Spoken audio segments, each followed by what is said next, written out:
Madame, Monsieur, bonsoir. Les informations.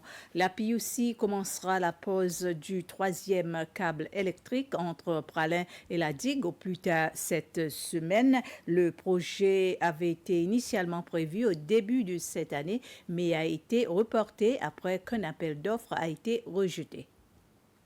La société d'utilité publique, la PUC, s'apprête à commencer la pose de son troisième câble sous-marin de Pralin à la digue afin d'augmenter l'approvisionnement en électricité de la digue. Le projet devait commencer en avril, mais en raison d'un appel d'offres rejeté, il a été reporté après les alizés du Sud-Est.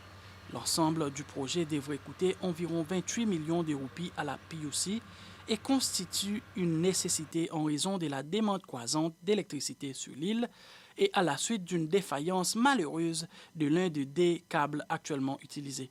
La péniche Little Boy doit prendre la mer demain 23 octobre et la pose des câbles commencera le lendemain matin.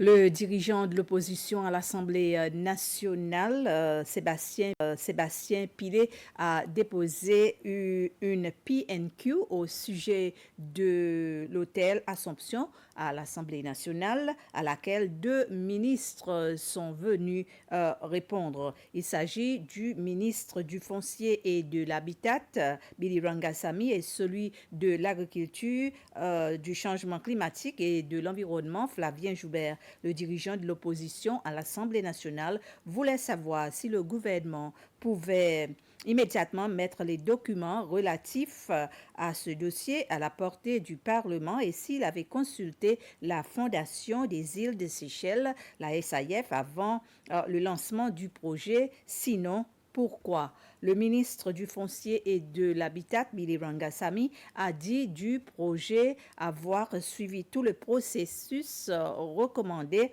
pour un établissement hôtelier écotouristique dans la transparence. Tous les documents officiels étant disponibles avec certains d'entre eux déjà dans le domaine public. Quant à la deuxième partie de cette PNQ, le ministre de l'Agriculture, du Changement climatique et de l'Environnement, Flavien Joubert, a dit avoir consulté la SAIF et tous les stades du projet et tous les stades du projet, pardon.